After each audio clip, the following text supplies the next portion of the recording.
Hello नमस्कार student. मैं हिम्मत सिंह आज की क्लास में आपका स्वागत करता हूं। आज की क्लास बहुत ही इंपॉर्टेंट क्लास होने वाली है। आज हम बात करेंगे जो अपनी प्रश्नमाला 3.2 उसके क्वेश्चन नंबर 6 के बारे में। तो क्वेश्चन नंबर 6 को समझने के लिए आपका ध्यान केवल यहाँ पे होना चाहिए। मैंने सारी व्यवस्था कर दी है इस क्वेश्चन को समझाने के लिए, ठीक है। इस प्रकार जो ये क्वेश्चन मैं समझाऊंगा, इस प्रकार का क्वेश्चन आपकी क्लास में आपको कोई भी सर नहीं समझाएगा, ठीक है।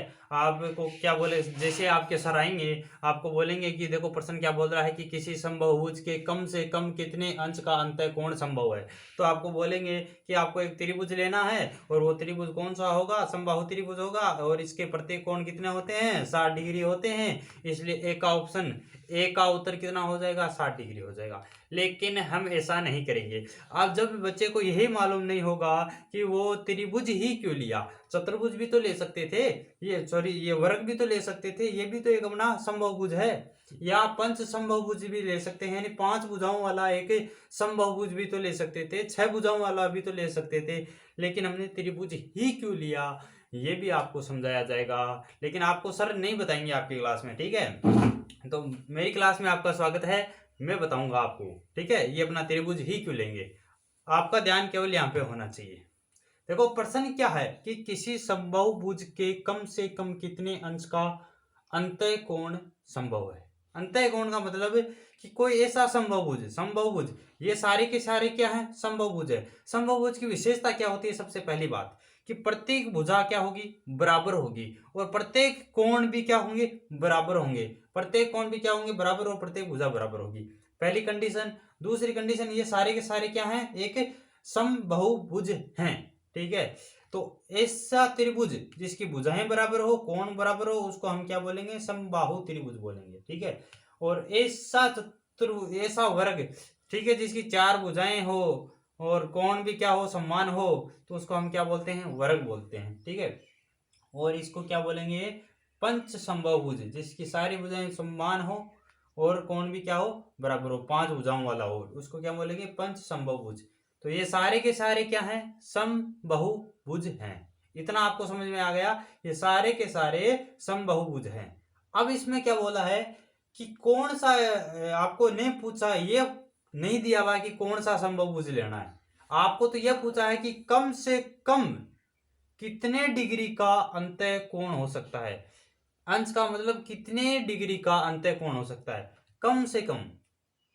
कम से कम पूछा है प्रश्न में कि कम से कम कितने डिग्री का अंतः कोण हो सकता है। जैसे मैं इस त्रिभुज की बात करूं, तो इस त्रिभुज में देखो प्रत्येक कोण कितना होता है, 60 डिग्री का होता है।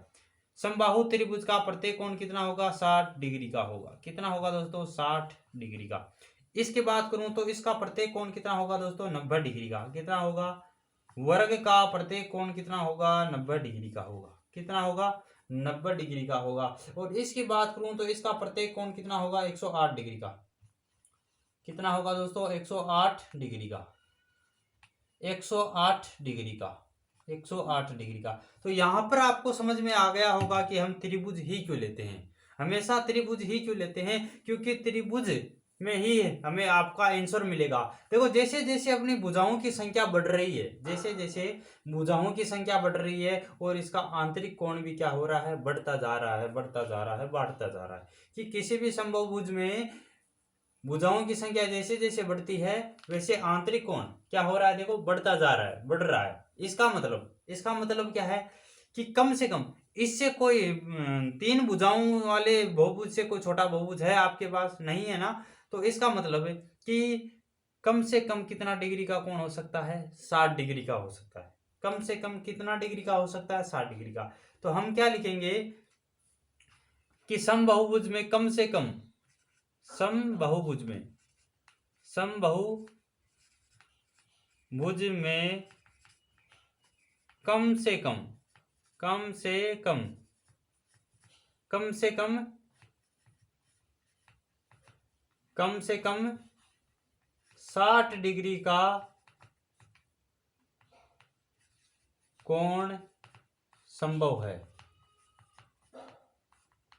इससे छोटा कोण संभव नहीं है, 60 डिग्री से छोटा कोण संभव नहीं है किसी भी समबाहुभुज में, ठीक है। किसी भी समबाहुभुज में कम से कम 60 डिग्री का कोण संभव है। और आपको उत्तर भी समझ में आ गया होगा क्यों संभव है, ठीक है, इतना समझ में आ गया। अब अपना ऑप्शन नंबर बी देखो कि किसी समबाहुभुज में अधिक से अधिक कितने अंश का बाह्य कोण। अब की बार अंतः कोण की बात नहीं हो रही है, बाहर के कोण की बात हो रही है। ठीक है, बाहर के कोण की बात हो रही है, बाहर का कोण बताना है। तो देखो अगर मैं इस त्रिभुज में देखूं तो ये अपना बाहर का कोण हो जाएगा। इस भुजा को मैं आगे बढ़ाऊं तो ये अपना बाहर का कोण हो जाएगा, और इस भुजा को मैं आगे बढ़ाऊं तो ये अपना बाहर का कोण हो जाएगा। ठीक है, समझ में आ रहा है? क्या समझ में आ रहा है आप सभी को? अपना बाहर का कोण किस प्रकार निकालोगे? ठीक है,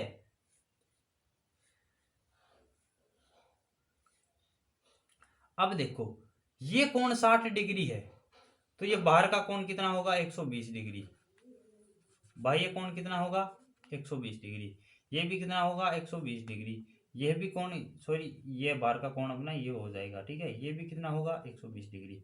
अंदर का कोण 60 डिग्री, यानी एक ही भुजाओं पर दो कोण बन रहे हैं, एक तो 60 डिग्री बन रहा है, 120, और दोनों का योग 180 आ रहा है। देखो 120 और 60 का कोण कितना आ जाएगा? 180।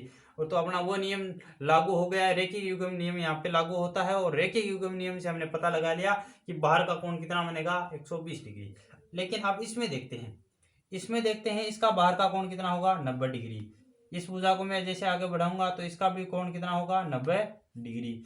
इस भुजा को भी मैं आगे बढ़ाऊंगा तो इसका 90 डिग्री। ठीक है, और इसको भी मैं आगे बढ़ाऊंगा तो इसका भी कोण कितना होगा दोस्तों? 90 डिग्री। समझ में आया? कुछ समझ में आ रहा है? इसको भी देखो मैं जैसे आगे बढ़ाऊं तो ये कोण कितना होगा? 180 में से माइनस कर दो, 180 में से 108 माइनस कर दो तो ये कोण आ जाएगा बाहर का कोण। 10 में से 8 गया, कितना बचा? 2। 7 में से 0 7, 1 में से 1 0, यानी 72 डिग्री। कितना हुआ? 72 डिग्री। इस कोण को भी मैं आगे बढ़ाऊंगा तो कितना आएगा? 72 डिग्री। इस कोण को भी मैं आगे बढ़ाऊंगा तो कितना आएगा? बाहर का कोण 72 डिग्री। इसको भी मैं आगे बढ़ाऊंगा तो कितना आएगा? 72 डिग्री। ठीक है, इसी प्रकार इसको भी मैं आगे बढ़ाऊंगा तो कितना आ रहा है? 72 डिग्री।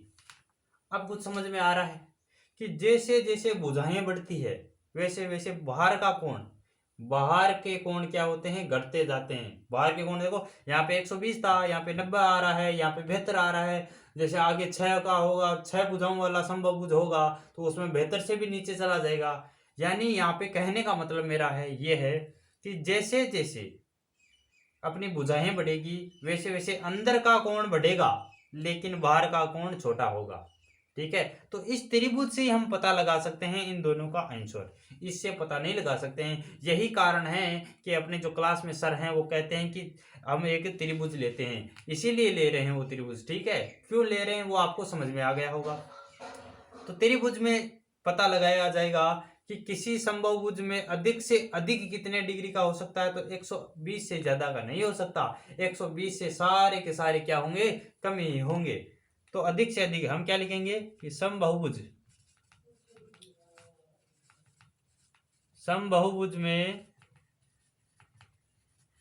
अधिक से अधिक, समबाहुभुज में अधिक से अधिक 120 डिग्री का कोण हो सकता है। कितना डिग्री का कोण हो सकता है?